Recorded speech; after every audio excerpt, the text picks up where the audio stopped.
네, 안녕하세요. 2026년 하반기 입시 특강을 준비한 최유진입니다. 오늘 주제는 자유를 잃은 땅, 북한의 숨겨진 진실입니다. 네, 저는 2016년도에 대한민국에 입국한 북한 이탈 주민입니다. 북한에서는 고등학교를 졸업하고 북한군 호위사령부 특수과 간호장교로 군 생활을 6년간 하다가 지금 현재 서울사이버대학교 통일안보 북한학과에 재학하고 있고요. 국방부 안보교육 전문 강사로 경인천 통일교육위원으로 인천 자주 평화연대 통일교육 강사로 활동하고 있습니다. 오늘 목차입니다.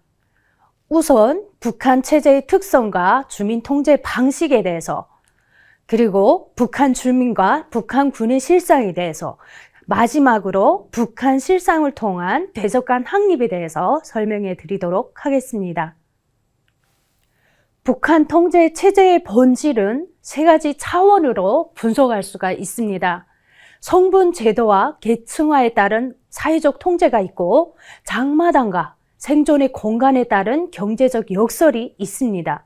무력의 환상과 인권 유린에 따른 군사적 실상도 있는데요. 오늘 자세하게 설명해 드리도록 하겠습니다. 북한은 철저한 계급 사회이기 때문에 성분 제도가 존재합니다. 성분 제도의 특징을 살펴보면 출신 성분 중심의 계층화, 3대 계층으로 분리되어 있는데요. 여기에서 3대 계층은 핵심 군중, 기본 군중, 복잡 군중으로 이루어져 있습니다. 성분에 따르는 차별적 대우도 확실하게 다루고 이들에 대한 통제와 감시도 지금까지 이어지고 있습니다.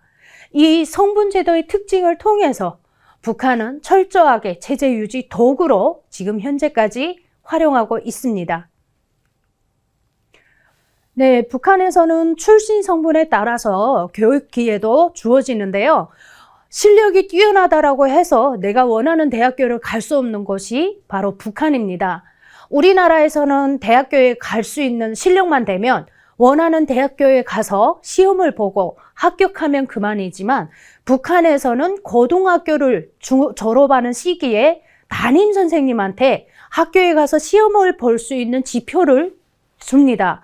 그런데 이게 대학교마다 지표가 10장, 20장이 있는 게 아니라 한두 장밖에 없기 때문에 사실상 힘이 있고 출신 성분이 좋은 사람한테 우선적으로 주어지다 보니까 실력이 있지만 출신 성분이 나쁘면 원하는 대학교도 가지 못하고 평생 아빠가 농장원으로 일을 하면 농장원의 자식으로 살아야 되는 것이 북한의 출신 성분입니다. 네, 북한에서는 철저하게 성분 제도로 나눠져 있다라고 했는데요. 이러한 상황 때문에 빈부격차도 늘어나고 주민 통제 방식도 사실상 어려워지고 있습니다. 사실상 예전과 달리 저희 부모님 시대까지만 해도 배급이라는 게 존재해서 당에 대한 의존도가 높았다면, 최근 북한의 장마당 세대, 우리로 말하면 MZ세대라고 하는 젊은 세대들한테는 사실상 당에 대한 의존도가 예전에 비해서 많이 떨어져 있는 상황인데, 이러한 상황에 한류까지 접하게 되면서 사실상 충성도가 예전에 비해서 통제력도 점점 약해지고 있다고 볼 수가 있습니다. 네, 북한에서는 성분에 따라서 차별적 대우에 직업 배정도 미치는데요. 여기에 보시면 여러 가지 직업들도 있습니다. 하지만 월급을 주는 게 정말 월급에 대한 개념이 사실 북한 주민들한테는 전혀 없거든요. 그 이유가, 제가 학교 다닐 때까지만 해도 저희 부모님이 한 달 월급을 2,000원 내지 3,000원을 받았습니다. 그런데 쌀 1kg 가격이 5,600원이었는데 2,000원, 3,000원을 한 달간 열심히 일해서 받는 월급으로 쌀 1kg도 구매를 하지 못하다 보니까 저희 부모님은 시장이라는 곳에 나와서 생계활동으로 저를 먹여 살렸습니다. 그런데 이러한 상황을 보면 다 생계활동으로 장마당에 나왔다 보니까 국가가 운영하는 직장이라던가 회사가 운영이 되지 않았습니다. 그래서 이런 것들을 막기 위해서, 이런 것들을 세우기 위해서 북한 당국은 무직죄라는 죄명을 씌워서 회사에 안 나가고 생계활동만 하는 사람들을 처벌을 하기 시작을 했고, 이 사람들 데려다가 6개월 동안에 무보수 노동까지 시키고 있습니다. 그래서 이들은 할 수 없이 어디를 가야 되냐? 회사를 출근해야 되고, 그리고 회사를 출근하면 생계활동이 끊기고, 그래서 회사 사장과 서로가 윈윈을 하면서 절반은 빠지고 절반은 회사에 출근할게, 빠지는 대신 그 대가로 수익금 형태로 돈을 넣어주겠다라고 얘기를 하는 거죠. 그래서 장마당에 나와서 생계활동은 반은 하고 반은 회사에 출근함으로써 서로가 무직죄, 그리고 6개월 처벌을 받는 일은 점점 줄어들고 있지만 월급에 대한 개념이 없다 보니까 사실상 직업적 부분에 대해서 북한 주민들은 장마당에 나가는 것을 선호하고 있습니다. 자, 북한에서 핵심 계층은 평양을 중심으로 해서 살고 있고, 그리고 지방 쪽에 살고 있는 사람들은 적대 계층이라고 분리되어 있는데요. 저희 고향 양강도 해산의 대부분은 추방되어서 오신 분들이 꽤 많이 살고 계셨습니다. 그런 사람들로 위주로서 사실상 지방 쪽에 살게끔 하다 보니까 대우도 철저하게 다른데요. 저는 지방에서 살다가 평양이라는 곳에 군 생활을 하게 되었는데 거기에서 저는 깜짝 놀랐거든요. 북한 지방 쪽에서는 사실상 학교 급식이 없어서 수업이 끝나면 점심시간에 잠깐 집으로 가서 밥을 먹고 다시 와서 5, 6교시에 참석을 해야 되는데, 평양에는 급식이 나오고, 그리고 심지어 애들 성장기에 좋다는 콩우유라는 것이 나오는데, 여기로 말하면 콩우유가 두유라고 보시면 될 것 같습니다. 뜨끈뜨끈한 콩우유라고 해서 차량이 직접 학교에 방문을 해가지고 친구들한테 한 잔씩 먹이고 있다라고 들었는데요. 저는 그걸 보고 너무나도 깜짝 놀랐고, 북한은 평양과 지방에 두 개의 얼굴을 가지고 있는 나라라고도 얘기할 수가 있습니다. 북한은 계획경제이기 때문에 무언가를 생산을 해서 주민들한테 공급을 하는 시스템으로 운영이 돼야 되는데, 이러한 것이 이루어지지 못하다 보니까 북한 주민들은 어디에 의존을 하냐? 바로 장마당이라는 곳에 의존을 하고 있습니다. 예전 저희 부모님 시대에는 그나마 배급이라는 것을 타서 국가에 의존을 많이 했다라고 얘기를 했지만, 저희 시대에는 장마당에 의존을 많이 했고, 그리고 이 장마당을 통해서 모든 식의주를, 우리 한국에서는 의식주라고 하죠. 하지만 북한에서는 먹을 것이 먼저다라고 해서 식의주라고 합니다.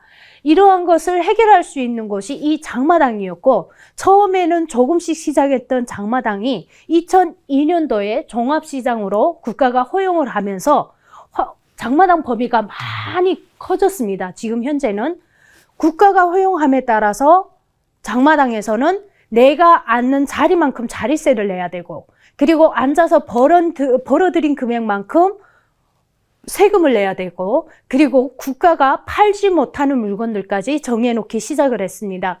팔지 못하는 물건들인 경우에는 제일 1순위가 한국 제품, 그리고 미국 제품이라든가 일본 제품, 이런 외부 문화의 제품들을 판매를 못하게 되어 있는데요. 사실상 국경 지역인 경우에는 중국 제품 거의 8, 90%가 북한 장마당에서 유통되고 있었습니다. 그리고 이러한 장마당을 통해서 북한의 MG라고 말할 수 있는 장마당 시대들이 한국 드라마를 접하게 되고 있습니다. 자, 여기에 보시면 장마당의 활성화가 되면서 북한 돈이 아닌 외부의 외화돈이 많이 활용되고 있는 것을 볼 수가 있는데요. 내륙 지방으로 올라오면 달러를 많이 사용하고 있고 북쪽 지방으로 올라가면 올라갈수록 국경 지역인 경우죠. 중국 돈을 많이 사용하고 있습니다. 북한에서 외화돈이 많이 사용되고 있는 이유는 북한에서 실시한 화폐 개혁 때문인데요. 2009년도에 실시한 북한의 화폐 교환이라고 하는 이 계기를 통해서 북한 당국에 대한 신뢰가 한층 떨어졌습니다. 그 이유가 100만 원을 가지고 있던 10만 원을 가지고 있던 상관이 없이 1인당 10만 원을 구화폐를 가지고 은행에 찾아가면 신화폐 100대 1로 낮춰서 1,000원을 주는 교환 방식이었는데요. 이러한 상황에는 돈을 많이 가지고 있는 사람들은 엄청난 손해를 봤지만 10만 원만 가지고 있던 사람들은 손해를 보지는 않았습니다. 하지만 그 이후의 문제는 장마당 물가 가격이었는데요. 신화폐를 100대 1로 낮춰서 1,000원을 줬다면 구화폐 때 5,000원짜리, 예를 들어서 5,000원짜리 쌀이 100대 1로 낮춰서 5원 정도를 해야 정상이지만 쌀 가격은 그대로 5,600원이 되다 보니까 이때부터 북한 주민들은 당에 대한 신뢰도가 한층 떨어져 있고 북한 돈에 대한 신뢰가 없어져 버렸다는 거죠. 그래서 그 이후부터 북한 주민들은 북한 돈이 아닌 중국 돈이나 달러를 많이 사용하는데요. 이러한 것들은 장마당 시장에 가도 야채를 하나 사려고 해도 중국 돈으로, 달러로 장사를 하고 있습니다. 북한에서는 유일하게 예전 세대에는 노동당이 존재했다면 최근 시대에는 장마당이 존재하고 있는데요. 이러한 장마당을 통해서 또 한류가 들어오기 시작을 하고 당의 신뢰도가 떨어진 젊은 장마당 세대, 이러한 친구들한테는 한류를 통해서 사상의식도 점점 변해가고 있습니다. 이러한 것을 또 막기 위해서 북한 당국은 3가지 악법들을 내놨는데요. 사실상 최근에 나온 것만 아니고 김정일 시대부터 공포정치는 시행되고 있었습니다. 하지만 김정은 시대에 들어와서 더 강화되었는데요. 20년도에 반동사상문화 배격법이라는 것을 내놓았습니다.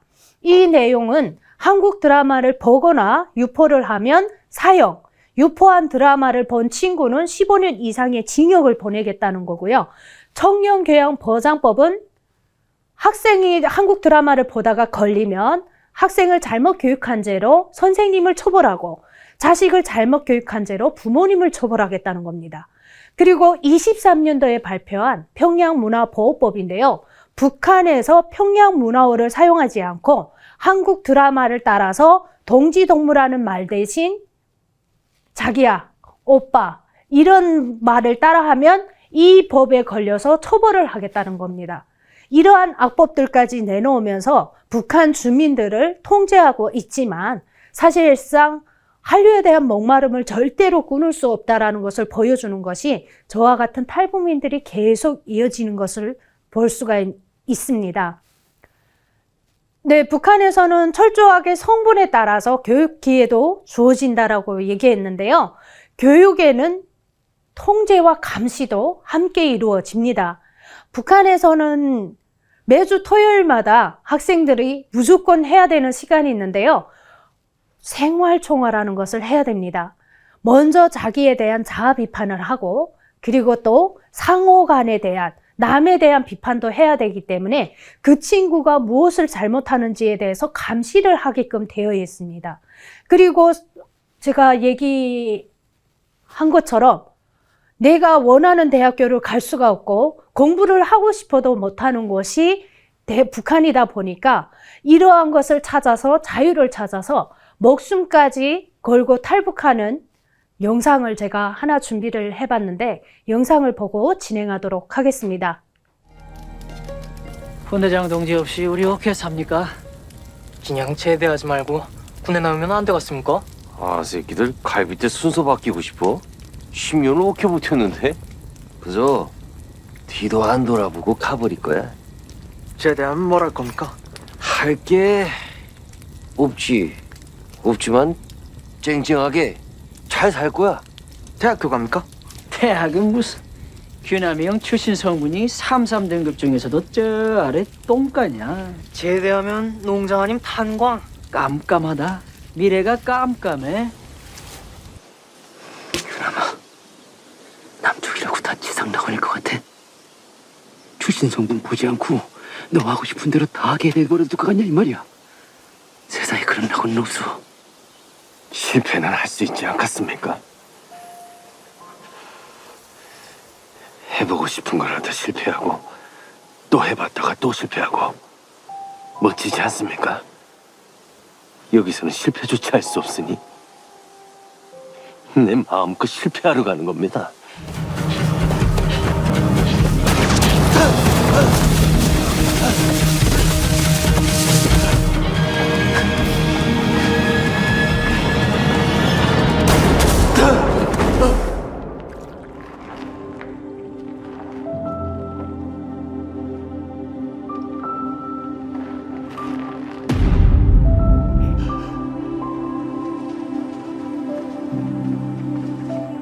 가라.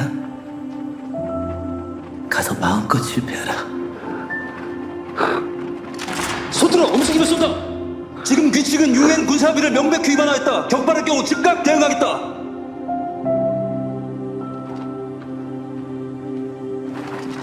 귀순 희망자입니까?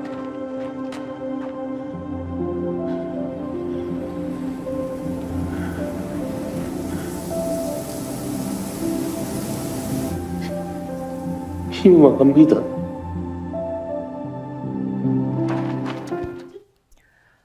네, 이번에는 북한군에 대해서 설명해 드리겠는데요. 자, 남성인 경우에는 10년에서 최근 7년 내지 8년까지 줄어들고 있고, 여성은 7년에서 5년까지 줄었습니다. 북한에서는 우리 대한민국과 조금 성인되는 기준이 3년 빠르다고 볼 수가 있는데요. 만 16, 17세에 학교를 졸업하고 군대에 나가고 있습니다. 최근 군대에 입대하는 기준을 살펴보면 남자인 경우에는 148, 우리 국군하고 비교하면 체급적으로 엄청난 차이가 있는데요. 몸무게는 대략적으로 48kg까지 입대할 수가 있습니다. 그리고 식량 같은 것을 살펴보면 사실상 여기에 그램 620, 580 이렇게 숫자로 정해져 있지만 사실상 감자 2알, 그리고 또 옥수수 몇 알, 소금에 절인 염장무 이런 거를 끼니로 외우다 보니까 실제로 제일 양적으로 먹어본 수가 없는 것이 바로 북한군이라고 이야기할 수가 있습니다. 먹을 것도 제대로 보급되지 않는 북한군에서는 월급조차 제대로 주지를 못하는데요. 병사의 월급, 제일 처음에 군대를 나갔을 때 처음에 타는 월급이 180원이었습니다. 그리고 초코파이 하나를 사면 그때 가격이 2,000원 정도 되었는데 180원이라는 금액을 가지고 초코파이도 못 사 먹다 보니까 이 친구들은 어떻게 월급에 대한 개념이 전혀 없습니다. 그러면 그러한 월급, 생활비는 누가 대줘야 되냐? 부모님들이 대줘야 되고, 그리고 부모님이라든가 가족이 생활이 어려운 경우에 이러한 친구들은 나가서 학생들의 삥을 뜯는다던가, 그리고 지나가는 사람들을 주머니를 턴다던가 도둑질을 한다던가 이러한 방식으로 군생활 과정을 견뎌내는데요. 이런 것도 안 하면 사실상 군생활을 버틸 수가 없다라고 볼 수가 있습니다.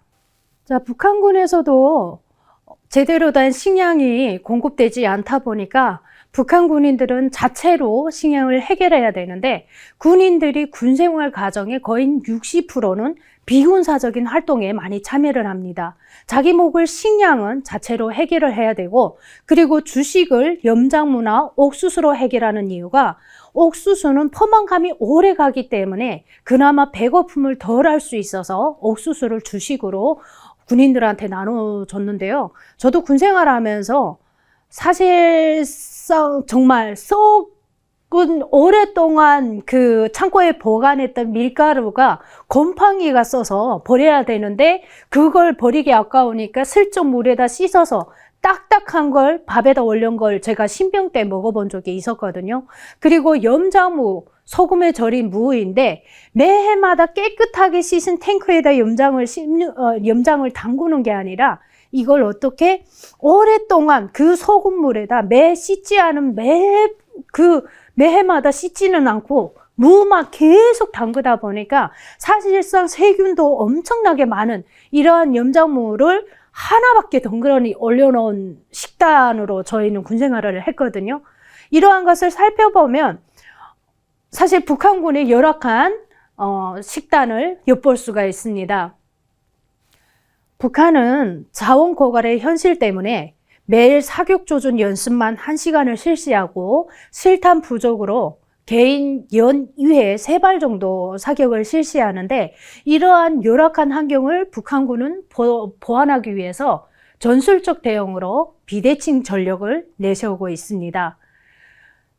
네, 북한군의 실상을 들여다보면 우리 국군과 다른 점이, 우리 국군은 국민을 위해서 복무하는 국민의 군대로 되어 있다면 북한군은 혁명의 수뇌부, 즉 김일성, 김정일, 김정은을 개인만을 보호하는 개인의 군대로 되어 있다는 것을 볼 수가 있고, 이들의 사상 정신을 통해서 그에게만 충성하게끔 준비돼 가고 있는 것이 북한군의 현실입니다. 북한은 사상, 군사, 사회, 경제, 억압의 톱니바퀴로 유지되고 있는데요. 체제 유지를 위해서 맞물려 돌아가는 전체주의 통제 시스템입니다. 이 모든 정책은 우연한 실패가 아니라 오직 정권 생존만을 위해 정교하게 설계된 억압의 톱니바퀴라고 보시면 됩니다. 네, 저는 한국에 와서 북한에서 삶은 어떠했냐라고 물어보거든요. 그러면 저는 가장 물어봤던 게 그런 말이었던 것 같아요. 북한에서 살아왔던 삶은 어떠냐, 여기 오니까, 대한민국에 오니까 어떠냐라는 이야기를 많이 듣는데, 저는 한마디로 정해줍니다. 북한에서의 삶은 지옥이라고 얘기를 한다면 한국에서의 삶은 저한테는 천국이다. 그런데 이 천국 같은 삶에서 행복하게 살려고 했는데 북한이 계속 우리를 도발을 하고 있습니다. 처음에는 그러다 어차피 평화로운 세상에 전쟁이라는 게 있으랴라고 생각을 했는데, 주변에 전쟁살이들이 계속 보이고 있으니까 저는 또 가끔씩 두려움도 생기더라고요. 지옥 같은 삶이 또다시 오지 않을까? 다시 그러한 삶을 산다면 나는 더는 버틸 수 없는데, 이러한 생각이 드는데, 우리가 방심하는 순간 그들의 일상과 그리고 지옥 같은 삶을 살 수도 있다라는 것을 저는 다시 한번 생각해 보게 되는 상황이었습니다. 그래서 저는 학생으로서 열심히 공부를 더 잘해야 되겠다. 군인이라면 군생활 과정에 18개월 군인 동안에 군인으로서의 책임과 역할을 다하는 것, 학생이라면 학생으로서의 본분을 다하는 것, 각자 맡은 임무에서 본분을 다하는 것이 대한민국에서 국민으로서 살아가는데 도움이 되지 않을까라는 생각이 많이 들었습니다. 여러분들한테는 사실 자유라는 것이 일상생활이었지만 누군가는 그 자유를 찾기 위해서 목숨까지 걸고 탈북을 합니다. 저는 가장 부모님을 한 번도 태어나서 원망해 본 적이 없었는데, 목숨을 걸고 탈북할 때 위험한 순간에 저희 부모님을 원망하게 되더라고요. 나를 왜 북한이라는 나라에 태어나게 했냐. 한국에서 태어났으면, 대한민국에서 태어났으면 그러한 위험한 순간들 목숨까지 걸면서 이러한 상황이 절대로 없을 거잖아요. 그래서 여러분들이 제일 부러웠던 것 같습니다. 그리고 제일 중요한 것은 사실상 북한이 우리의 통일의 상대, 그리고 한민족이라고 하지만 군으로 봤을 때는 우리의 확실한 적이라는 것을 알아야 됩니다. 우리나라를 지키는 기본 북한 정권과 군사지휘부는 명백한 적이라는 것을 여러분들이 아셔야 됩니다. 그리고 우리나라는 종전이 아닌 휴전 국가이기 때문에 빈틈없는 군사적 긴장감을 유지해야 됩니다. 북한 주민이 누리지 못하는 인권과 자유라는 숭고한 가치가 있는 나라이기 때문에 우리가 우리를 지켜야 된다는 거죠. 그리고 한미동맹의 중요성을 우리는 알아야 됩니다.